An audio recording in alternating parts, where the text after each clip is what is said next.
My name is Ashlyn, and welcome to the Medicated and Motivated podcast. If you don't know me, my name is Ashlyn. Like I said, I am a paramedic, and this is my podcast, Medicated and Motivated. If you are not a podcast girly, don't worry. I am on YouTube as well. I record all of my podcasts and post them over there. I'm also on Instagram and TikTok. Everything is going to be linked in the notes no matter where you are listening to this. This episode is going to be what I would tell brand new people when they get their paramedic license and or what I wish I would have been told when I got my paramedic license. Just a disclaimer, if there's a lot of cuts or pauses in this video, it's because I have had plumbers in and out of my apartment since 9 a.m. this morning. It's currently 1:30. I'm going insane. I have not had a sink in 3 days.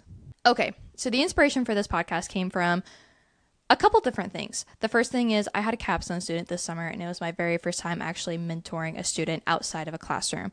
And there were a lot of things that we talked about throughout the summer. So a lot of the things that I'm going to talk about today spawned from being a mentor of a student this summer and the things that we talked about. I've made a TikTok about this before, but I wanted to go more in depth on that video because I had a lot of positive feedback, and a lot of people are asking my student to talk about his experience, and maybe one day I will convince him to at least make a TikTok with me, but he's getting a little salty. He's not getting salty. He's just like, dude, you're making a lot of TikToks about me. And I was like, yeah, because it was an important thing in your life and my life. Suck it up. But a lot of the inspiration from this episode came from this summer, but it's also coming from the episode I did with World's Okayest Medic podcast, Mike and his partner Cameron. We talked about what it's like being young because Cameron is a pretty new paramedic herself. And we just talked about a lot of these points. And like I said, I really just want to go in depth on some of these points. Number one, you may never know what's going on with your patient. This is something that we talked about in Mike's episode. And it is a point that was so hard to get across this summer with several of the paramedic students, not just my own. When a patient has a whole cluster of symptoms going on, whether it's tachycardia and chest pain and shortness of breath, and they have a fever, oh, don't worry, they're pale, cool, diaphoretic, oh, their blood pressure is also sky high, like they have a whole array of symptoms going on, pinpointing what is causing these symptoms is going to be very difficult. And I think everyone's forgetting the thing that we're taught in medic school. We're not there to diagnose. We're there to make differential diagnoses of like what may be going on with the patient, but we're not there to diagnose. We're there to treat what we can and get the patient from point A to point B as safely and as best as possible. We are taught to come up with differentials that may be causing the symptoms, but we're not there to diagnose. I saw this several times this summer with not only my student, but several of the students. They would hyperfixate on a symptom and then like try to go down this rabbit hole of what's causing it and then treat it, instead of zooming out, looking at the bigger picture and not just one detail of, hey, this symptom may be caused by something else and you're not going to know what it is. For example, we had a lot of people present with AFib with RVR, but they were also hot to the touch, their blood pressure was terrible, and they had not been feeling good for the past several days. Typical sick/sepsis presentation, right? Like you have a history of AFib with RVR. Well, now you're being exacerbated by sepsis or infection. The students were always hyperfixated on, they're in AFib with RVR, I need to give them cardizem. And it was very hard for them to be like, hey, let's take a step back and let's think about what's causing this. Because we don't need to be chasing symptoms. We don't need to be chasing treatments. In the same breath, number two, there are several ways to treat a patient and everyone is going to do it differently. Not everyone's going to agree with you, and that's fine. That's why we have protocols. Protocols are used as guidelines. They're not used as cookbooks, all right? Have you ever heard the term cookbook medic? We don't want that. The protocols are there to guide you through patients, but everything in EMS is situational. You're not going to have the textbook AFib with RVR where you treat it with cardizem. You may have an AFib with RVR in sepsis, to where cardizem may do its job, but what that patient really needs is fluids and antibiotics, right? There are going to be conditions where, yeah, there's just basically one way to treat a patient, such as a patient in ventricular fibrillation. You defibrillate them, right? There's really no other way to get them out of that VFib. But that scenario we just talked about, the AFib with RVR and sepsis, some medics are going to start with fluids, and then if it still doesn't resolve, maybe go to cardizem. Some medics may start off with cardizem. Whether it's a right or wrong treatment, medics are going to do it differently. Some people prefer nitro paste. Some people prefer the tablets. Some services have the spray. People are going to do things differently. Armchair quarterbacks are inevitable. I have an entire video on my TikTok called my Big Sister series, and it was one of the very first videos I ever did of my Big Sister series of armchair quarterbacks suck, and don't let them get to you. Especially when you're a new paramedic, all eyes are on you. You come back from a call, say you rein someone in priority, right? You have a stroke patient. Everyone's going to want to know, why'd you call it a stroke? Were they actually having a stroke? Did they pass the FAST exam, the MEND exam, the NIH scale? Like, everyone's going to be on your back. Don't let them get to you. You will be interrogated and judged by several people when you get back from a call when you're a new medic. And they're going to have their opinion on what they would have done differently. Just let them talk, but don't let their words get to you. Just because they would have done something differently does not mean you did anything wrong for your patient. So number 3 and 4 are 2 heavy hitters, and they're going to sound hypocritical. We're going to get a little serious in number 4, but just bear with me. Number 3, not everyone is dying. Symptoms are scary, and especially with all the medical journals and articles you're going to read, even the littlest symptom like hiccups could mean someone's dying. It's a scary world out there, and truly, nothing can prepare you for that patient that literally presents with hiccups, and then in 2 seconds, they're going to be in cardiac arrest. It's scary. I understand. But most of the time, they're not dying. This is going to sound hypocritical, but you do not need to pay attention to the small symptoms sometimes. Like I said, people tend to zoom in on the picture and hyperfixate on that tiny little detail instead of zooming completely out, looking at the whole picture, the whole patient, and putting 2 and 2 together. Don't hyperfixate on the symptom. Just keep that tab open, stick it to the side. Like, it may be important, but there may be other things going on as well. The problem I see is people are presenting with weird symptoms. Like I said, hiccups. Hiccups are weird and they seem obscure.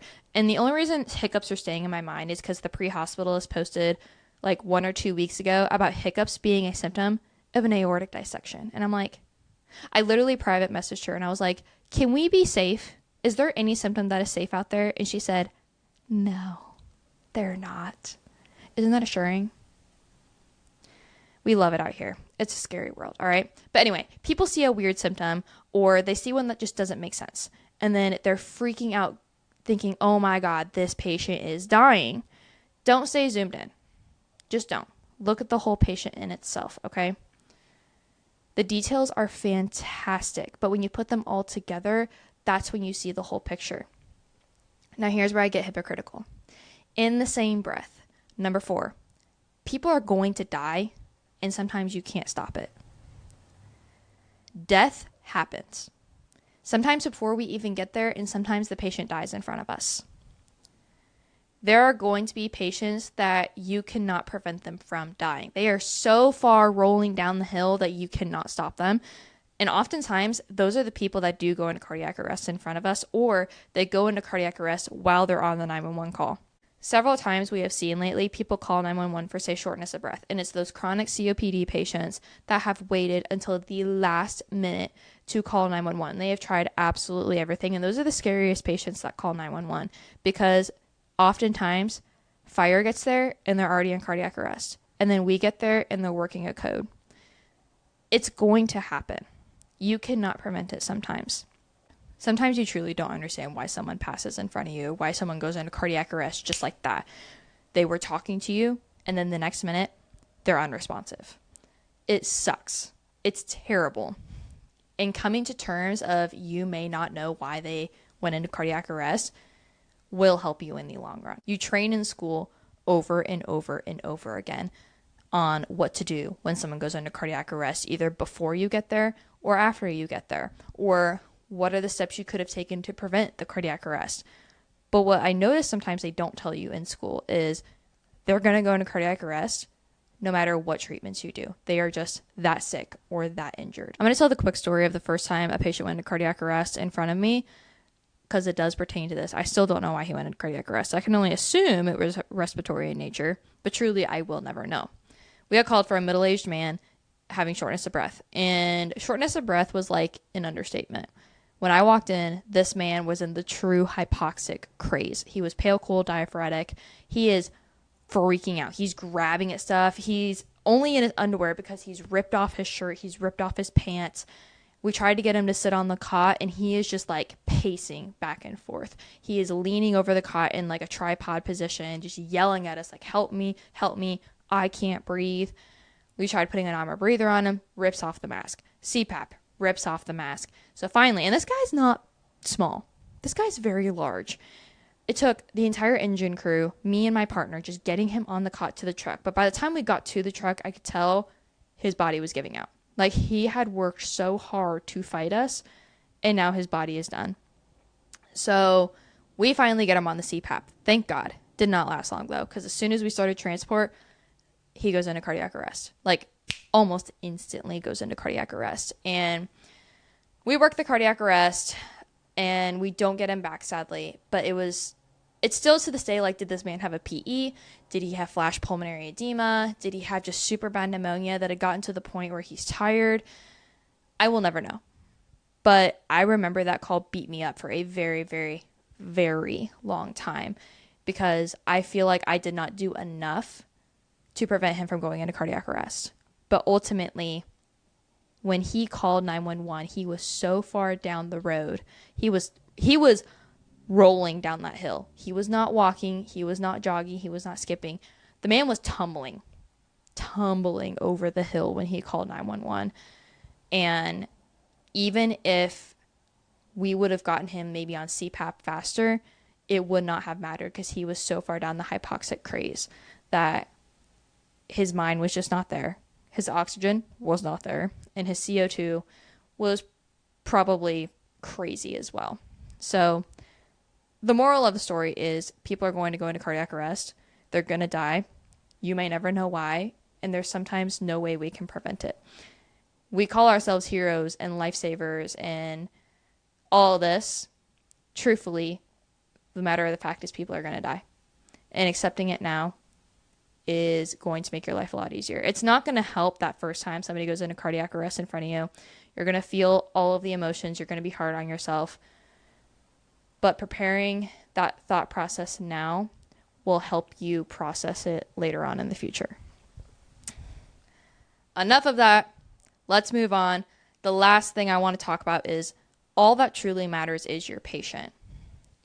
Who cares about the family that screamed at you, or the fireman that scoffed at your treatment in your truck, the police officer that laughed at you for doing a stroke screen and checking a blood sugar on that highly intoxicated patient? Who cares about that nurse, no hate, that rolled her eyes because you didn't have an IV on the patient that you had stuck literally 5 separate times? And who cares about the doctor that was grumpy over your treatment plan? Did you get the patient there from point A to point B safely? And did you do everything that you thought was necessary for your patient? That's all that matters. We try to do everything we possibly can for that patient to get the best patient care possible.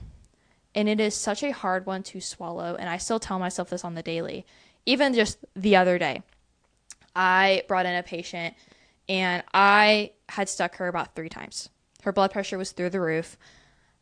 We really did not know what was going on. We were kind of borderline, like, could be like strokey, could be not. She just altered, but she's not teeter-tottering on that stroke scale just yet, just that her blood pressure is literally like 230 over 130. I'd stuck this lady about 5 times. And when I got there and we went to CT, the CT tech was scoffing at me because I didn't have an IV. And I was like, sir, do you want to poke her? Because look at the 5 sites that I tried. At least I tried, instead of just not attempting it all. There are going to be people, just like the armchair quarterback talk, there are going to be people that will not understand unless they were on the call. Truly, all that matters is your patient. I got her to the hospital safely and in no worse shape than when I found her. I did everything I possibly could. I alerted the hospital early. I got every single vital sign that I could, and I tried for an IV. That's all that matters. It sucks. It really, really, really sucks. But it happens. One last thing. I know I said that number 5 was my last one. This is truly my last one, because this one brings it all home. This one is directly from my student. I talk about this in the TikTok that I made, and he's probably going to be salty that I'm mentioning it again because he's probably tired of hearing this story. Don't let the little crap get to you at all. You're going to miss IVs. You're going to fumble over your radio report. You're going to regret not going straight to CPAP instead of starting with maybe a breathing treatment. There are going to be things that you're going to look back and be really upset about.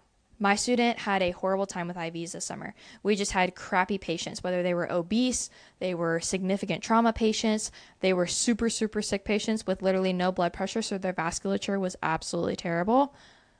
And it got to him. It got to him a lot. When he got really, really frustrated, he's like, oh my God, this is my 6th IV I've started today and I've missed it. It got to him. And it showed throughout the rest of the call. He fumbled over his radio reports. He was asking repetitive questions because his mind was just everywhere else. And it showed. When you start letting the little crap get to you, it affects all of your patient care for the rest of the call. And you don't want that. You don't want that whatsoever. Don't let the crap get to you. You are a great provider no matter if you miss an IV or not. You're a great provider even if you fumble over that radio report or not. Don't let the little stuff get to you. That is all I have. Those are my main 6 points that I would tell myself as a new paramedic and that I do tell new paramedics, because taking these 6 things to heart will help you later on and for the rest of your career. If you have any other points, please leave them in the comments. Hype up some other paramedics in the comments down below, because being a new paramedic is scary. It's a big, bad world out there, and school will not prepare you for everything. So that is all for mine. Like I said, check me out on Spotify, YouTube, Instagram, and TikTok. I'm active on all 4 platforms. And most importantly, have a good shift.